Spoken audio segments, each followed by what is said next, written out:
Coming up in this video, I've got a review of the brand new Rhubarb and Ginger Gin from Edinburgh Gin. And I say brand new because up until now, they've just had a Rhubarb and Ginger liqueur, not a gin.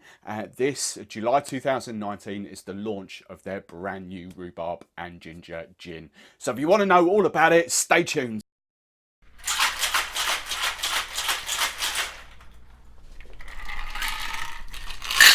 Hey, I'm Steve the Barman and I'm hoping these videos will help you drink, enjoy and serve better quality drinks. So if that sounds like your cup of tea, then make sure you hit that subscribe button. And if you don't want to miss any of my future videos, ring the bell as well, because then YouTube will notify you every time I set a new video live. Right, the question of this video, as I've got a Rhubarb Gin, I want to know in the comments below, I want to know what is your favourite rhubarb gin that you've tried. There's quite a few out there now. We've got their liqueur as well. We've got this gin, we've got Orkney, we've got Warner's, we've got Whitley Neal, many others as well. So what is your favourite rhubarb gin? Let me know in the comments below. And as a caveat as well, what do you mix it with? What tonic water do you use? So that's your question of the video. Let me know in the comments below. Right, let's get on with this gin. Right, let's tell you all about Edinburgh Gin then. Actually got launched back in 2010. Their classic gin was the first product they came out with. Absolutely, really lovely gin. At the time, 2010, it was outsourced to Langleys, one of the three big contract distillers in the UK. G&J's and Thames are the other two. So 4 years it was made down in the West Midlands, kind of Shrewsbury, Birmingham way, Langleys is, before it was taken in-house in 2014.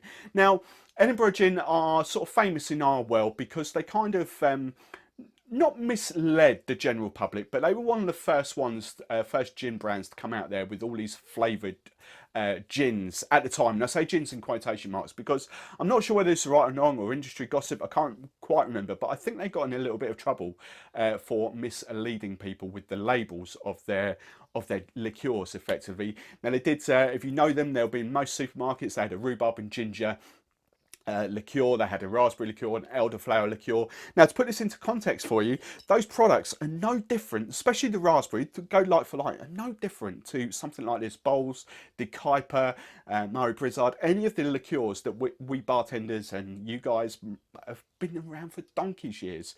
But they're trying to capitalise on the back of the impending gin boom. So they kind of didn't get much industry love. However, I have to say that their normal Edinburgh Classic Gin is absolutely lovely. So I couldn't, when I saw this come out, this is mid-July 2019. I think it's been out literally a couple of weeks now. I couldn't wait to try it because actually, do you know what, guilty pleasure, that liqueur is rather nice, even though it isn't a proper gin. So when they've launched this is their Rhubarb and Ginger Gin. It's a 40% ABV.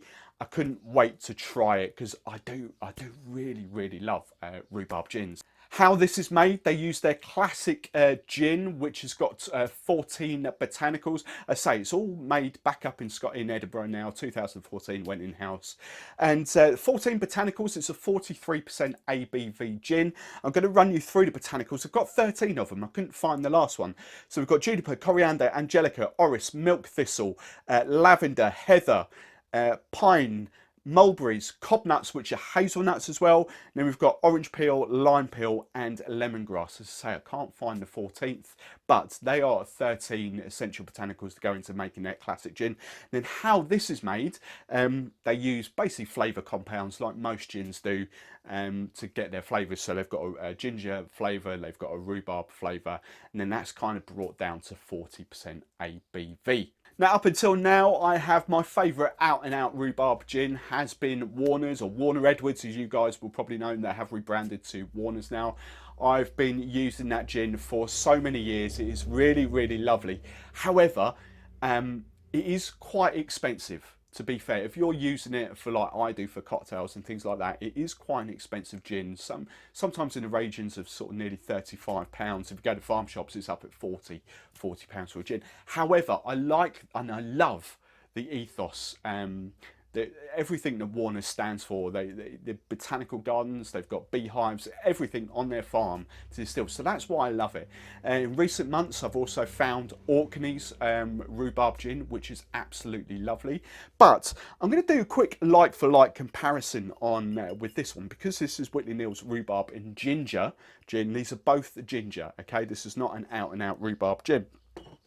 Now, first off, I'm just going to sort of smell it and taste it. On the nose, I tell you, we get that rhubarb coming through. I still don't get much juniper coming through on the nose. Maybe as it lingers a bit more, all the ginger's sort of coming out now. I'm just going to try a little bit in the glass. Good old glug. Just going to pop an ice cube in there, just to kind of get a little bit of dilution, a little bit of chill. That's how I like my gin. Right, on the nose again, still no juniper, but the rhubarb and the ginger really comes through on the nose there. Let's just try it.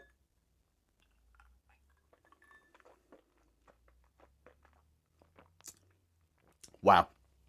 Okay, so the first bit in the palate, you get, that's really well balanced. You get the rhubarb, you get the ginger, you get a bit of spice from the juniper.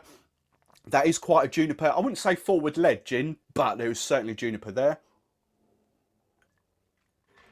We've got the sharp sort of tang of the rhubarb. It's very smooth actually. It's really, really lovely. A bit of citrus coming through there. Ginger really kind of follows up. It's like rhubarb up top, and then the ginger really comes through at the end. This has not got a massive juniper bite for the sort of out and out classic gin lovers, those that, but I tell you, as a straight gin, a rhubarb gin, this is really, really lovely. So I'm going to try it with a bit of tonic water, see what it opens out like, whether it is a true contender to for me to use instead of Warner's Rhubarb Gin. Now I'm going to try it against Whitley Neal's Rhubarb and Ginger Gin as well, just to see what the comparison is like with that. Right, just to try it with the tonic, I've got two different tonic waters here. The first one going up, we're going to try it as a classic gin and tonic.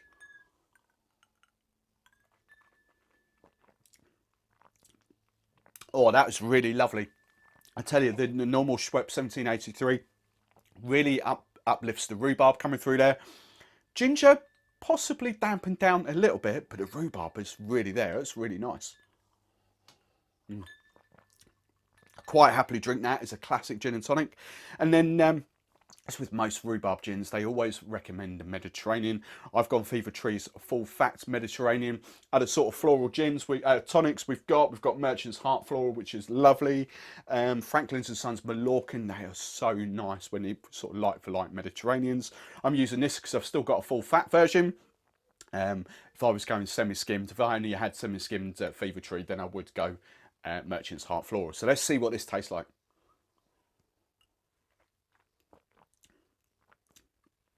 Oh, wow. Do you know what? That is really nice. The classic tonic is really nice, but I think I slightly prefer that one, actually.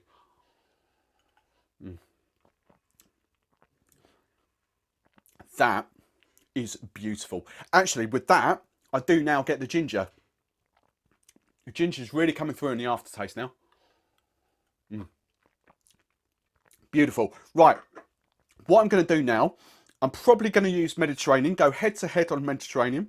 I'm going to do a like-for-like comparison just to see, because I do use Whitley Neal's, and it's a big bar call, people love it. So I'm just going to do, from my own personal view, just going to do a little comparison between Edinburgh Gin's Rhubarb and Ginger Gin and Whitley Neal's. Right then, so first up, this is the Edinburgh one that I've just tried a minute ago, just refresh. And I've done them both with Mediterranean tonic.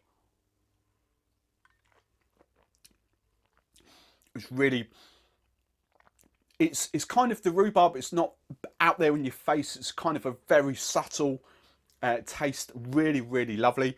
Not syrupy sweet at all, it's just a lovely gin and tonic. Right, this is the Whitley Neal Rhubarb and Ginger.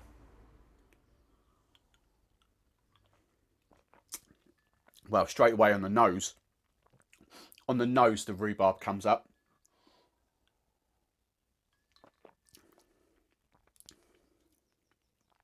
Do you know what, that is that is actually really nice as well. I think for me, I don't know how to describe it. You can taste more sort of sugary content in this one. It feels a bit thicker. It's not a liqueur, it's a proper gin, but it just feels a bit more syrupy, just slightly.